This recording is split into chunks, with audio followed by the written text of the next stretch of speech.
Hi, we are Shogang Taipei IGEM team. So what is obesity? Obesity refers to abnormal or excessive fat accumulation that may impair health and has been a severe issue both locally and globally. According to WHO, over 650 million people suffer from obesity worldwide. Since 1975, the obese population has almost tripled worldwide as a result of improvements in agricultural techniques, food resources, and processed diets. On a local scale, 8 of the 10 most common causes of death are linked to obesity in Taiwan. Moreover, as obesity is correlated to other diseases, the annual medical expenses and social costs in Taiwan increase. A study in 2018 showed that people classed as obese in Taiwan have an additional medical expenditure of between 39.5% and 93.3% more than adults having normal weight. People commonly perceive the negative impacts of obesity as pertaining to changes in physical appearance and body image issues, but research has shown the detrimental effect to be far exceeding physical appearance. Obesity leads to several negative impacts on health, including high blood pressure, type 2 diabetes, strokes, sleep apnea, and cardiovascular disease. To tackle this problem, it is crucial to first understand the root cause. After further research, we found out a prevalent determining factor with a direct correlation to risk for obesity is human metabolism. When excess fat accumulates in the non-adipose cells due to excess capacity of fat storage in adipose tissues, stresses such as lipotoxicity and reactive oxygen species, harmful to DNA, which suppresses AMPK activities and its downstream signals, which ultimately results in abnormal lipid metabolism and ROS accumulation. To understand the public's knowledge on the issue, we conducted a survey. While nearly all participants think obesity is a serious issue and is associated with multiple diseases, many participants don't know specific food can help metabolism, hence controlling weight. This shows the lack of awareness of the benefits of certain food and how the human body can take advantage of the chemicals in natural foods. Most people believe a healthy diet and regular exercise help control weight the most, which is technically true. However, metabolism also plays a crucial role in weight control. In the current market, supplements that help with obesity focus on weight loss through increasing digestive speed instead of metabolism. Only a few supplements in Chinese medicine take the approach of improving the metabolism of individuals. According to traditional Chinese Dr. Camel Ho, many people come to the clinic to ask for Chinese herbs and other supplements for losing weight. Some natural supplements, such as herbs and tea, do help weight loss, but the effect is only seen in the long term, while other natural supplements change patients' hormones, which also takes time to be observed through behavioral changes. After determining our project focus, obesity, we continue developing our project by finding current local supports and strategy to prevent it from happening.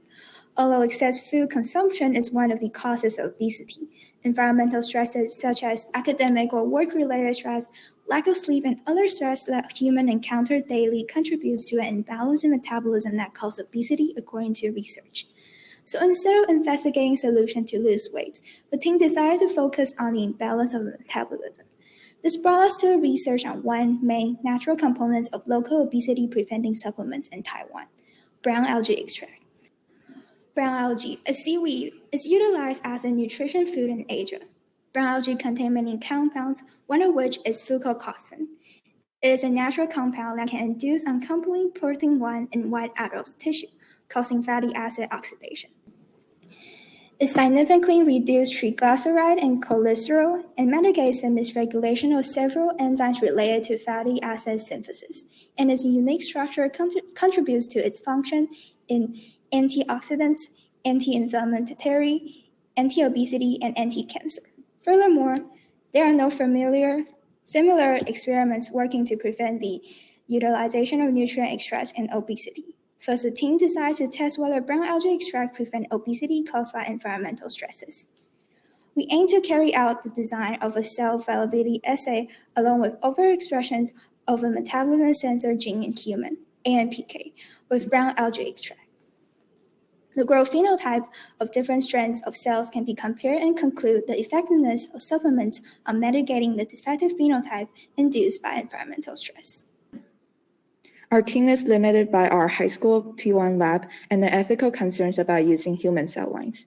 Thus, we use BY4741Es as an alternative as the AMPK genes function are highly conserved in a gene known as SNF1, which encodes an alpha, beta, ZIP1, ZIP2, and GAL83, gamma, and SNF4 subunits.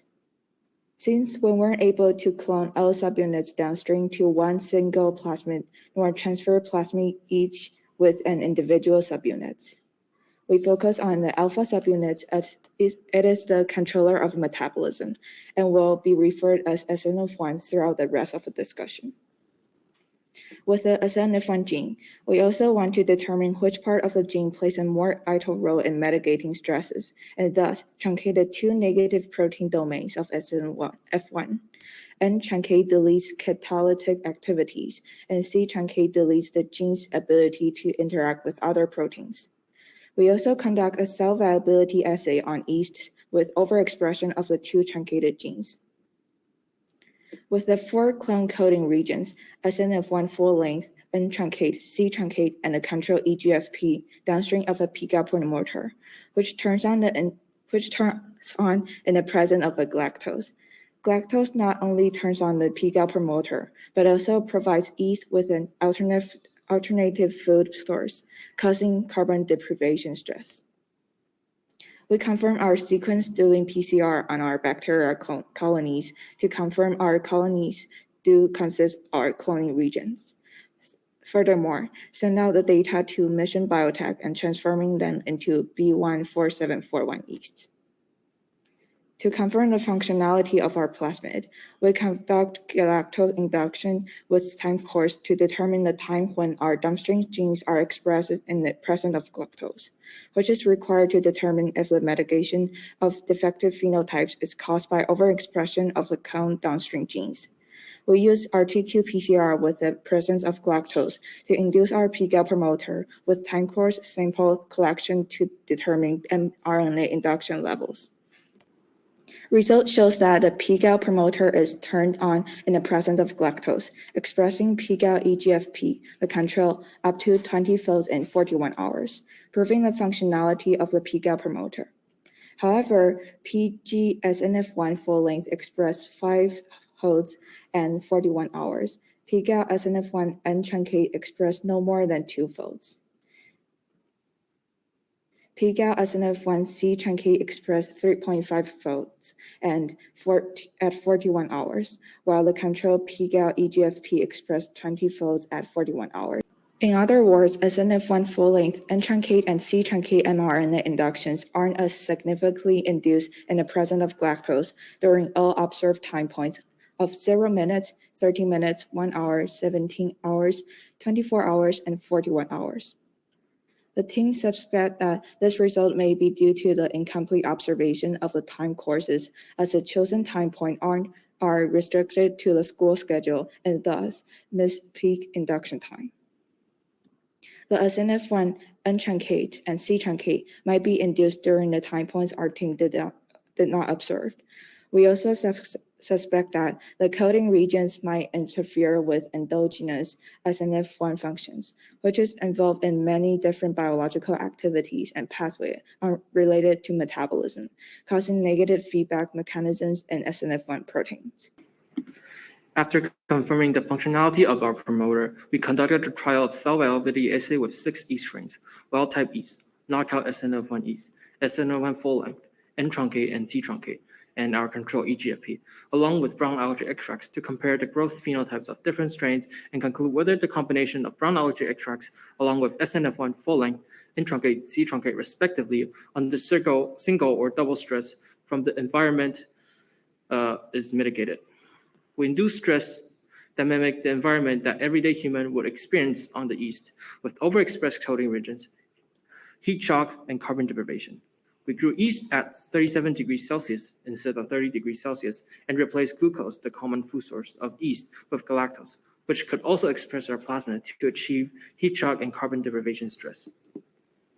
The results of the experiment show that brown algae extracts along with pGAL SNF1 N truncate can mitigate the growth defective phenotypes related to heat shock stresses.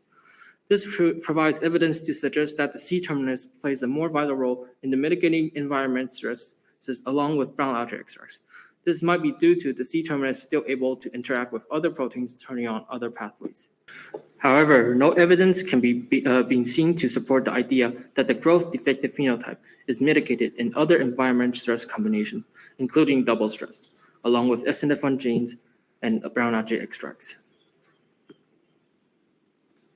The previously mentioned negative feedback mechanism in SNF1 protein might be a reason for this result. The expressed coding regions of SNF1s could be interfering with endogenous SNF1 function, causing the expressed SNF1 not to be able to mitigate the defective phenotype with extracts. Another reason might be that further testing is required to confirm the data, as we only conducted one trial of the survival plate without repetition. In addition, the team only observed day 1 of the survival plates, but according to the RTQ-PCR experiment, all of our downstream coding regions are most significantly expressed after 24 hours. Hence, the team suspect the mitigation of the stresses might be exhibited further after a day, which we did not observe. Therefore, further experiments on more repetitions of the survival plate and observing the results over a longer time period of 3 days or more is required to collect sufficient data to confirm the functionality of our design. We are KCI's Shogun 2022 iGen team. Thank you for your listening.